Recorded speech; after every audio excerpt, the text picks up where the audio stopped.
Hello everyone. మాజీ IAS Praveen Prakash ఇప్పుడు జగన్మోహన్ రెడ్డి గారికి రివర్స్ అయినట్టు తెలుస్తోంది. సో దీనికి కారణాలు ఏంటో ఒక్కసారి తెలుసుకుందాం. ప్రస్తుతం మనతోటి సీనియర్ జర్నలిస్ట్ డివిఎస్ గారు ప్రస్తుతం స్టూడియోలో ఉన్నారు. వెల్కమ్ చెప్తాం. Hello sir. నమస్తే. నమస్కారం సార్. ఎస్ సార్, ఇప్పుడు రివర్స్ అవ్వడానికి కారణాలు ఏంటంటే ఏం చెప్తారు సార్? ప్రవీణ్ ప్రకాష్ ఈ రోజు చేసినటువంటి రీల్ ఇవాళ పెద్ద చర్చనీయాంశమైంది. Yes sir. అంటే ఆయన ఆ రీల్ వెనక ఒక ఫ్లెక్సీ కూడా పెట్టాడు. ఏంటి, పబ్లిక్ అపాలజీ అని ఫ్లెక్సీ పెట్టాడు. ఎస్. ఆ రీల్ కి అట్లా కంటిన్యూ చేస్తాడా? ఏది, ఆ ఫ్లెక్సీకి అలా కంటిన్యూ చేస్తాడా? బహుశా ఇక ప్రవీణ్ ప్రకాష్ తర్వాత మరి ధనుంజయ రెడ్డి వస్తాడా? అతను క్షమాపణ చెప్తాడా? లేకపోతే ధర్మారెడ్డి అతను క్షమాపణ చెప్తాడా? లేకపోతే సునీల్ కుమార్, పిఎస్ఆర్ ఆంజనేయులు ఇక వరుస క్యూ పెడతారా? అంటే చేసిన తప్పులు చేసేసి బహిరంగ క్షమాపణ చెప్తే సరిపోతుందా? ఇప్పుడు ఇవాళ ప్రవీణ్ ప్రకాష్ ఇవాళ ఈ రీల్, ఈ దీని యొక్క వెనక ఉద్దేశం ఏంటి? ఇప్పుడు తను ఏబి వెంకటేశ్వరరావుకి, జాస్తి కృష్ణ కిషోర్కి నేను క్షమాపణ చెప్తున్నాను, వాళ్ళ పట్ల నేను కొంచెం అమానుషంగా వ్యవహరించాను అన్నట్టుగా మాట్లాడాడు. ఏబి వెంకటేశ్వరరావుకి కిషోర్కి క్షమాపణ చెప్తే ఏమవుద్ది? నీకేం వరగబెడతారు?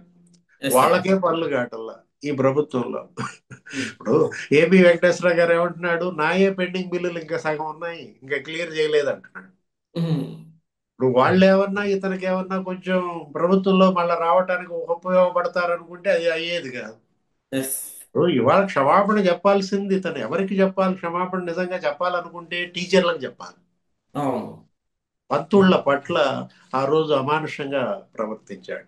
ఉమ్. ఇది విద్యాశాఖ మరి ముఖ్య కార్యదర్శిగా, లేకపోతే ఆ విద్యాశాఖ కమిషనర్గా ఆయన ఏంటి, ఆయన అసలు హెచ్ఎంలకి గుండెపోటు వచ్చింది ఎస్. ఈయన ప్రవర్తన వల్ల. అసలు ఇతను ప్రిన్సిపల్ సెక్రటరీ స్థాయిలో ఇతను స్కూళ్ళకి వెళ్ళడం ఏంటి? నువ్వు తనిఖీలు చేయడం ఏంటి? అంటే ఎడ్యుకేషన్ ఆఫీసర్ ఎవరు? మండల విద్యాధికారి చేయాలి. Yes sir. ఎంఈఓ, డిఈఓ చేయాల్సిన డ్యూటీలు ప్రిన్సిపల్ సెక్రటరీగా నువ్వు వస్తే వాళ్ళు ఎంత కంగారు పడిపోతారు? యాక్చువల్ గా క్షమాపణ అంటూ చెప్పాలనుకుంటే ఆయన ఎవరికి క్షమాపణ చెప్పాలి?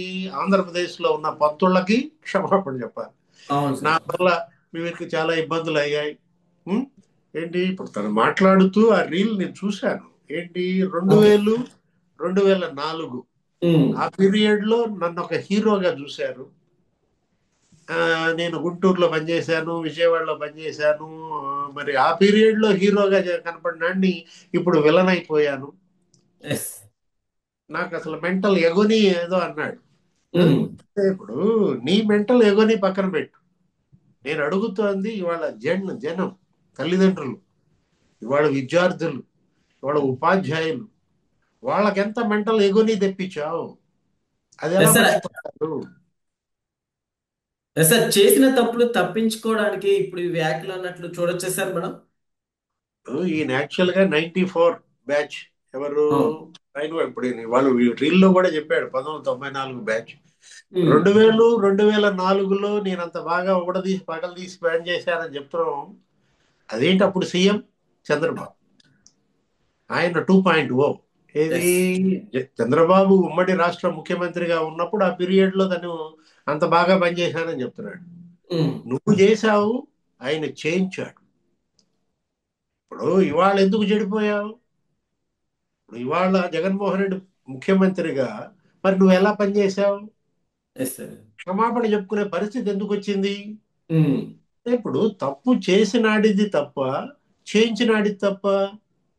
చేయించినాడికే వాడు బాగానే ఉంటాడు, చేసేవాడి బుద్ధి ఏమైంది? అది వాళ్ళ జనం ప్రశ్న. ఏంటి, ఇప్పుడు జగన్ చేయమన్నాడు, చేయమన్నంత మాత్రాన్ని నువ్వు చేస్తావా ఈ తప్పుడు పనులన్నీ? ఉమ్. టీచర్లను తీసుకెళ్లి బ్రాంతి షాపుల దగ్గర కాపలా పెడతాడా? ఎస్. కరోనా టైంలో టీచర్లని ఆంధ్రప్రదేశ్లో పంతుళ్ళని బ్రాందీ ఉమ్. షాపుల దగ్గర కాపలా పెట్టించారు. ఏం అప్పుడు నోరెందుకు మూసుకున్నావు? అప్పుడు నీకు బాధ్యత లేదా? ఇప్పుడు ఇవాళ టీచర్లని పోలీస్ స్టేషన్లో పెడతారా? ఉమ్. ఒక టీచర్ స్కూల్కి వెళ్తుంటే ఆ టీచర్కి అటు ఒక కానిస్టేబుల్ ఇటు ఒక కానిస్టేబుల్ కాపలా పెడతావా? ఎస్. ఆ పరిస్థితి ఏ రాష్ట్రంలో అన్నా వచ్చిందా? హరీష్ రావు తిట్టాడు. తెలంగాణ హరీష్ రావు అప్పుడు అవును. బిఆర్ఎస్ మంత్రి ఏమన్నాడు? మేము టీచర్లకు ఫిట్మెంట్ ఇస్తే వాళ్ళు టీచర్లను లోనించారు అన్నాడు. Yes sir. ఇవాళ తెలంగాణలో మేము టీచర్ల కింద నెత్తిన పెట్టుకున్న ఫిట్మెంట్ ఇచ్చాము, ఆంధ్రప్రదేశ్ లో జగన్ ప్రభుత్వం టీచర్లను లోన్ వేసింది అంటే చెల్లో సెక్రటేరియట్, చెల్లో విజయవాడని పిలిపిస్తే టీచర్లు, విజయవాడ మొత్తం ఉపాధ్యాయులు వస్తే వాళ్ళందరినీ పోలీస్ స్టేషన్లో నిర్బంధించారు. ఇవాళ ప్రవీణ్ ప్రకాష్ క్షమాపణ చెప్పాల్సింది ఏబి వెంకటేశ్వరరావు కాదు, కృష్ణ కిషోర్ కాదు, ఎవరికి? పంతులకి క్షమాపణ చెప్పు, విద్యార్థులకు క్షమాపణ చెప్పు, తల్లిదండ్రులకు క్షమాపణ చెప్పు. అది నీ బాధ్యత. ఎందుకంటే తను మాట్లాడుతూ ఇంకో మాట అన్నాడు, ఏమని? నేను ఒక్క రూపాయి అవినీతి చేయలేదన్నాడు. అవును. ఒక్క రూపాయి అవినీతి ఆ, రుచి చూడలేదన్నాడు. ఇప్పుడు నువ్వు చూసావా లేదా కాదు, నిన్ను ఉపయోగించుకుని వాళ్ళెంత అవినీతి చేశారు, నువ్వు వాళ్ళ చేతిలో రబ్బర్ స్టాంప్ గా ఎందుకు మారావు? ఇప్పుడు మంత్రిగా ఆదిమూలపు సురేష్ నేను ఎలా ఉపయోగించుకున్నాడు? విద్యాశాఖ మంత్రిగా బొత్స సత్యనారాయణ నీతో ఎన్ని అడ్డమైన పనులు చేయించాడు? Yes sir. ఒక్క టీచర్కి 5 లక్షలు వసూలు చేశారు. ఒక టీచర్ బదిలీకి 5 లక్షలు చొప్పున 1650 మంది టీచర్లు ట్రాన్స్ఫర్లు అంటూ ఎలక్షన్ ముందు ఒక 3 నెలలు 6 నెలలు 65 కోట్లు వసూలు చేశారు. ఎవరు? దాంట్లో బొత్స పాత్ర ఎంత? అది బయట పెట్టు. నువ్వు రీల్ చేయాల్సింది వాటిపైన. ఏమని? నాకు తెలియకుండా నా పేరు ఉపయోగించి బొత్స సత్యనారాయణ ఇలా వసూలు చేయించాడు, అది చెప్పు. Yes sir. ఆదిమూలపు సురేష్ ఈ విధంగా నన్ను అడ్డం పెట్టుకుని ఇంత దోచేశాడు, దాని గురించి చెప్పు. ఇప్పుడు నాడు నేడు అని ఒక స్కీమ్ పెట్టారు, అవును. 8,000 కోట్లు. ఎన్ని వేల కోట్లు? 8,000 కోట్ల స్కామ్ అది, ఆ నాడు నేడు పేరుతో. దాంట్లో నీ బాధ్యత ఏంటి? అక్కడ సిమెంట్ బస్తాలు దొంగతనాలు, ఎస్ సార్. అప్పుడు దానికి హెచ్ఎంఎల్ని బాధ్యులు చేస్తే హెడ్ మాస్టర్లకి స్ట్రోక్ వచ్చింది. ఎస్, అప్పుడు ఇవన్నీ చూస్తూ ఉండిపోయాను, ఏమీ చేయలేకపోయాను అన్నట్లు కూడా వ్యాఖ్యానించారు సార్. సో ఇప్పుడు మళ్ళీ ఇట్లా వ్యాఖ్యానించడం ఎలా చూడొచ్చు అంటారు? అంటే పశ్చాత్తాపం ప్రకటించడాన్ని మనం తప్పు పట్టాం, ఉమ్. పరివర్తన చెందడాన్ని మనం తప్పు పట్టాం. మనిషి అన్న తర్వాత పశ్చాత్తాపం ఉండాలి, పరివర్తన ఉండాలి. ఎస్. అంటే జగన్మోహన్ రెడ్డి మనిషి కాదులే. అతనికి ఏంటి? అతనికి ఇలాంటివి ఉండవు. అతనికి ఈ పశ్చాత్తాపాలు, ఈ పరివర్తనలు ఇలాంటివి అతనిలో ఆశించకూడదు. అంటే ఎస్. ఇవాళ ప్రవీణ్ ప్రకాష్ ఈ రీల్ వెనక ఉద్దేశం ఏంటి? ఉమ్. చల్లకొచ్చి ముంత దాయటం ఎందుకు? ఆ ముంత ఏదో బయట పెట్టు. ఏంటి నీ రిజిగ్నేషన్ మళ్ళీ వెనక్కి తీసుకుంటావా? నువ్వు మళ్ళీ సర్వీసులోకి వద్దామనుకుంటున్నావా? ఉమ్. అదేదో బయట పెట్టేసేయి. మొన్న ఏబిఎన్ రాధాకృష్ణ గారి దీనికి కూడా వచ్చారు. ఏంటి ఆ ఎస్. ఓపెన్ హార్ట్ విత్ ఆర్కేనో దేంట్లోనో మాట్లాడాడు. అవును ఆ సార్. అవును. రోజు మనం చూసాం, ఏంటి విన్నాం. వాళ్ళ ప్రవీణ్ ప్రకాష్ ఒకటి ఏంటి, విద్యాశాఖను ఉపయోగించుకుని అతను అతను ఏంటి టీచర్లను ఎన్ని వేధింపులకు గురి చేశాడు. లక్షల్లో వేతనాలు తీసుకుంటున్నారు. ఏం ఆ మాత్రం బాధ్యత లేదా? ఇతనే వెళ్తాడు ఏది స్కూల్ కి. ఉమ్. బైజూస్ సిలబస్ సంగతి ఏంటి? బైజూస్ అనే పేరుతో 1000 కోట్లు. Yes sir. అవును. అక్షరాల 1000 బైజూస్ కోట్లు. సిలబస్ అది బయట పెట్టు. బహిరంగ క్షమాపణ దానికి పెట్టాలి.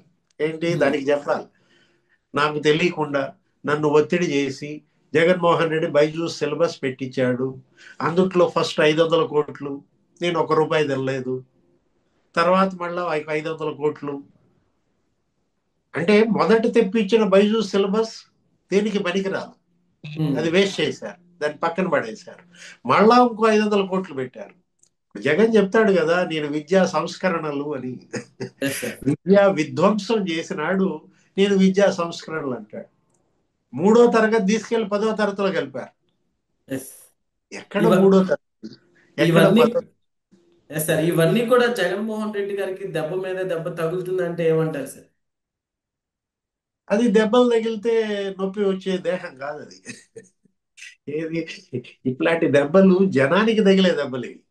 Yes sir. ఇవి జగన్ కి తగిలే దెబ్బలు కాదనమాట. ఇవాళ జగన్మోహన్ రెడ్డి ఏంటి, అతన్ని మనం తప్పు పట్టము. ఎందుకని? తప్పు చేసేవాడు, తప్పు చేయించేవాడు. అతని సంగతి మీకు తెలుసు కదా. అతని సంగతి తెలిసి కూడా అతను ఉచ్చులో ఎలా పడ్డారు? ఉచ్చు వేసినాడిది తప్ప, ఉచ్చులో పడ్డాడిది తప్ప? చెప్పు, నువ్వు చెప్పు. పడ్డవాడిదే గొయ్యి తప్పు. గొయ్యి గొయ్యి తవ్వినాడిది తప్ప, గోతిలో పడ్డాడిది తప్ప? పడ్డవాడిదే తప్పు కదా సార్. ఇప్పుడు అతను గోతులు తవ్వుతాడయ్యా. ఉమ్. జగన్మోహన్ రెడ్డి వృత్తే అది. అతను ఉచ్చులు పన్నుతాడు. మా వేటగాడు మామూలు వేటగాడు కాదు. ఇప్పుడు ఆ ఆ వేటలో పడేవాడితే తప్పు. ఇప్పుడు జనాందే తప్పు. ఏది ఎస్. జగన్ సంగతి తెలిసి కూడా జగన్ ని సీఎం చేసిన జనాందే తప్పు, కానీ జగన్దే తప్పు. చెప్పు, నువ్వు చెప్పు. Yes sir. జగన్ది తప్పు కాదు. ఇవాళ అతను తల్లి మీద కేసేస్తాడు, చెల్లెళ్ళు ఆస్తులు తింటాడు. ఇవన్నీ మీకు తెలుసు. తెలిసి కూడా మళ్ళీ అతనికి ఓట్లు వేస్తారా? ఎస్. ఇప్పుడు అతను రేపొద్దున పర్యటనకు వస్తాడు, జనం మరి అతను ఎమ్మటే పడుతున్నారు, ఏమనాలి? అంటే ఎవరిలో తప్పు ఉంది? దీనిపైన చర్చ జరగాలి. ఇవాళ ఎస్. డిబేట్ దేనిపైన జరగాలంటే చర్చ, తప్పు జగందా, జనానిదా? తప్పు జగందా, ఐపీఎస్లదా, ఐఆర్ఎస్లదా? తప్పు చేసింది ప్రవీణ్ ప్రకాషా, జగన్మోహన్ రెడ్డా? ఇప్పుడు ఇవాళ క్షమాపణ చెప్పాల్సింది ప్రవీణ్ ప్రకాష్, జగన్మోహన్ రెడ్డి? ఎంతమంది ప్రవీణ్ ప్రకాష్ క్షమాపణలు చెబితే జగన్ క్షమాపణతో సమానం అవుద్ది? Yes sir. మీరెంత గిలగిల కొట్టుకున్నా జగన్ క్షమాపణ చెప్పడు. చెప్పండి. Okay. Okay. Okay sir, thank you. నమస్తే.